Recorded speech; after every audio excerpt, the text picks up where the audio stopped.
Welcome back to Michigan Sports Media Network, and as always, your host, Jay Sweet. I have Brad Thompson, our lead Tigers reporter, and then James Gullett, our lead Red Wings reporter, with me as well.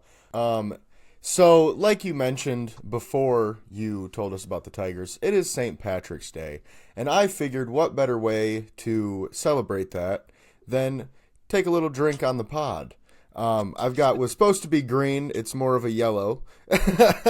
Kind of looks like a leprechaun's piss, maybe. But Jeez. All right. so yeah, I've got some whiskey in here with a little bit of Sprite and some dye. So let's go ahead and take this shot for the boys at home watching.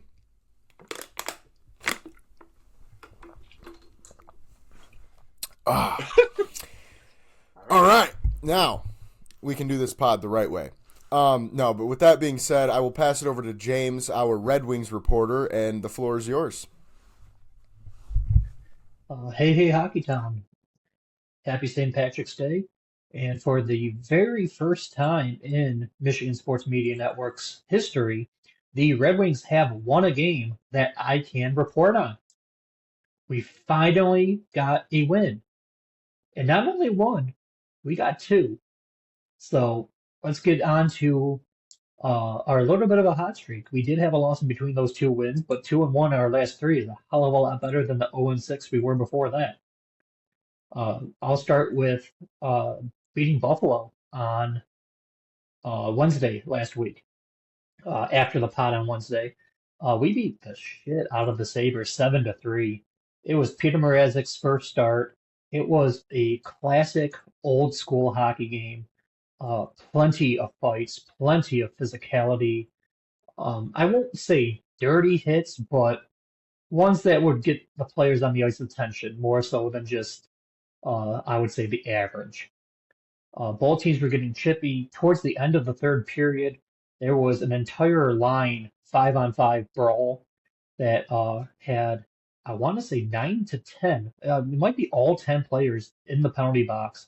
Some had game misconducts. When it was all said and done, the Buffalo Sabres only had 6 players on their bench to play the remaining game with, in addition to the 5 on the ice. So half their team was pretty much kicked out of the game.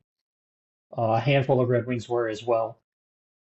But it was just a very physical, old school hockey game. It was fun to watch. It was our first win in a while. Mrazek got his first win back with the Red Wings. I was shocked by that, but it happened, so I am happy to report that. On Friday, unfortunately, we fell to the Carolina Hurricanes 4-2. It was a pretty lackluster performance. I was really hoping that we would build on our win. But other than DeBrincat, who is red hot right now, he added another goal on Friday. And Mrazek played surprisingly well. We lost 4-2. He only allowed 3 goals. The fourth goal was an empty net that the Wings pulled him trying to get the extra attacker on. But he stopped 28 of the 31 shots. He's been so far so good for the Wings. And then with him playing well, they started him again for the third time in a row on Sunday's game. Just riding the hot hand, like Coach McClellan said. He's like, I don't care, what your contract says or how much we're paying you. I just want someone to stop the damn puck. And right now, that's Mrazek. Once again, surprisingly to me, but so far in this limited time span, he has been the best goalie for the Wings. And Sunday against the Las Vegas Golden Knights proved it.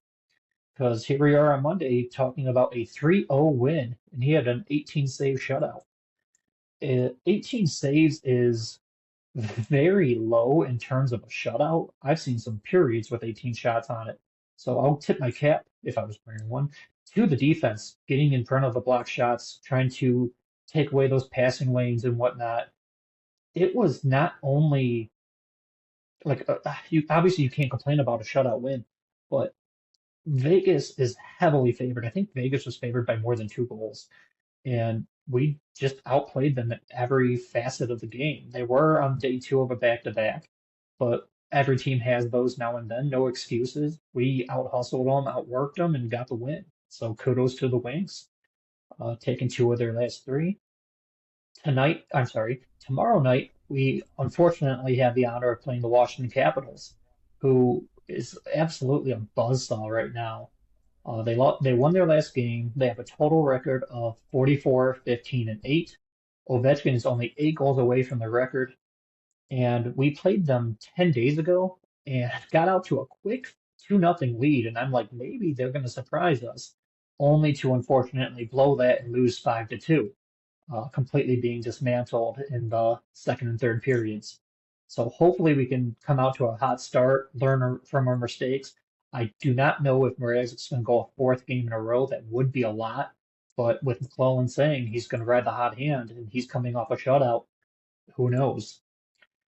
There are 15 games to go in this season. There is a possibility of 30 more points. Granted, I do not believe we're going to go 15-0 to get all 30 points. But as we sit right now, in terms of the playoff race, the Ottawa Senators have kind of pulled away from the rest of the crowd for that first wild card spot. They are 5 points up on even the second place wild card team.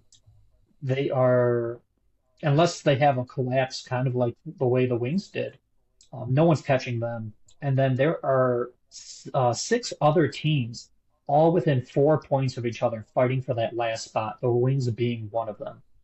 So even after our collapse the last 2 weeks, going back to the 6 game losing streak, right now, as we sit, we have a game in hand on New York, and we are only 2 points behind them. So if they can lose their next game and we can win our next game, depending on how the others go, we will at least be tied. New York does hold the tiebreaker for the most regulation wins out of the two teams. However, I mean, that would make it 14 games to go for both teams. And I mean, it's just a shootout, best of 14 in a way. Nothing before this point really matters anymore. And it is an absolute cluster of teams all within 68 to 72 points of each other. So hopefully, and we do play the Senators again later in the year. So hopefully, if we can help ourselves out, trying to keep winning just 2 out of 3, hope for some help around the league also.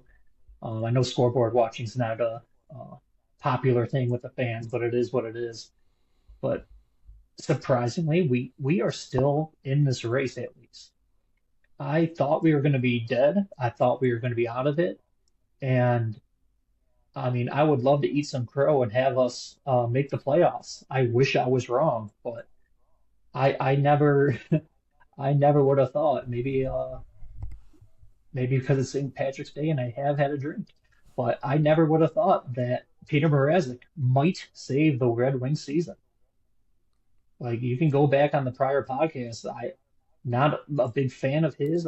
His stats were his stats. I just read them off the page. I didn't make them, and somehow he's at least currently hot. And he, like I said, maybe he seems to be the one that's turning this around, and we will put our playoff hopes on his shoulders between him and DeBrincat because DeBrincat's been our best scorer so far. So we'll see what happens going forward.